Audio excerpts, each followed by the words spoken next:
வணக்கம் and welcome back to my channel. இன்னைக்கு நம்ம உடம்ப குளிர்ச்சியா வச்சுக்கிறதுக்கு ரொம்ப டேஸ்டியான கேரட் சர்பத் எப்படி செய்யறதுன்னு பார்க்க போறோம். இதுக்கு நம்ம பால் பயன்படுத்தி செய்ய போறது இல்ல, தேங்காய் பால்ல தான் செய்ய போறோம். ரொம்ப ஹெல்தியான ரெசிபி, அதே சமயத்துல ரொம்ப டேஸ்டியா இருக்கும். எப்படி செய்யலாங்கிறத பார்க்கலாம். பாதாம் பிசின் எடுத்திருக்கேன்.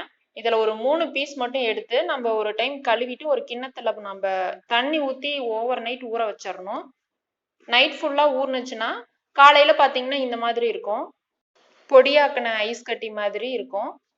இது அப்படியே இருக்கட்டும். அடுத்து நம்ம கேரட் சர்பத்துக்கு கேரட்டை துருவி எடுத்துக்கலாம். கேரட்ல விட்டமின் சி, ஆன்டி ஆக்சிடென்ட்ஸ் இருக்கு. இது ஸ்கின்னுக்கும் ஹேருக்கும் ரொம்ப நல்லது. 2 டம்ளர் அளவுக்கு கேரட் சர்பத் ரெடி பண்ண போறோம். அதுக்காக மீடியம் சைஸ் கேரட் 3 எடுத்திருக்கேன். இதை தோலை செதுக்கிட்டேன். இப்போ நான் துருவி எடுத்துக்கிறேன்.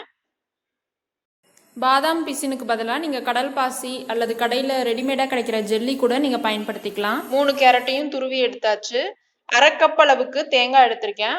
1/2 மூடி தேங்காயை துருவி எடுத்துக்கிட்டிங்கன்னா கரெக்டாக இருக்கும். இதை நம்ம மிக்சி ஜாரில் சேர்த்துக்கலாம். தேங்காய் பாலை நம்ம உடம்புக்கு சேர்த்துக்கும் பொழுது மலச்சிக்கலை தடுக்கும், செரிமான பிரச்சனைகளை சரியாக்கும். வளர்கிற குழந்தைங்களுக்கு நம்ம கொடுக்கும் பொழுது ஆரோக்கியமான முறையில் உடல் எடை கூடுறதுக்கு ரொம்பவே ஹெல்ப் பண்ணும். நீங்கள் குழந்தைங்களுக்கு அப்படியே வெறும் தேங்காய் பாலில் நாட்டு சக்கரை சேர்த்து கூட கொடுக்கலாம். இப்போ இதோட பனங்கற்கண்டு சேர்க்குறேன். 1/2 டேபிள் ஸ்பூன் அளவுக்கு பனங்கற்கண்டு சேர்க்குறேன். நீங்கள் நாட்டு சக்கரை வேணாலும் சேர்த்துக்கலாம். இப்போ நம்ம தண்ணி ஊற்றி மிக்சியில் நல்லா நைஸாக அரைச்சிட்டு வந்துடலாம். இதை வடிகட்டி எடுத்துக்கலாம். பாதாம் பிசின் நாட்டு மருந்து கடை அப்புறம் சூப்பர் மார்க்கெட்லலாம் கிடைக்கும். நான் 100 கிராம் 120 ரூபாய்க்கு வாங்கினேன். இப்போ ஆன்லைன்லேயும் கூட இருக்குது, நீங்கள் சர்ச் பண்ணி பார்த்தீங்கன்னா தெரியும். திக்கான பால் கிடச்சிருக்கு. இந்த திப்பியை நம்ம வேஸ்ட் பண்ண போகிறதில்ல. இதில் இன்னும் 1 டம்ளர் தண்ணி ஊற்றி நைஸாக அடித்து இதையும் வடிகட்டி எடுத்துக்க போகிறோம். பாருங்கள், 2வது பாலும் எடுத்தாச்சு. இதை 2ஐயும் ஒன்றா மிக்ஸ் பண்ணிக்கலாம்.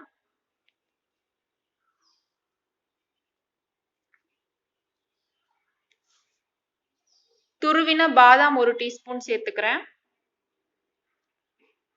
இது நல்ல ரிச் டேஸ்ட்டை கொடுக்கும்.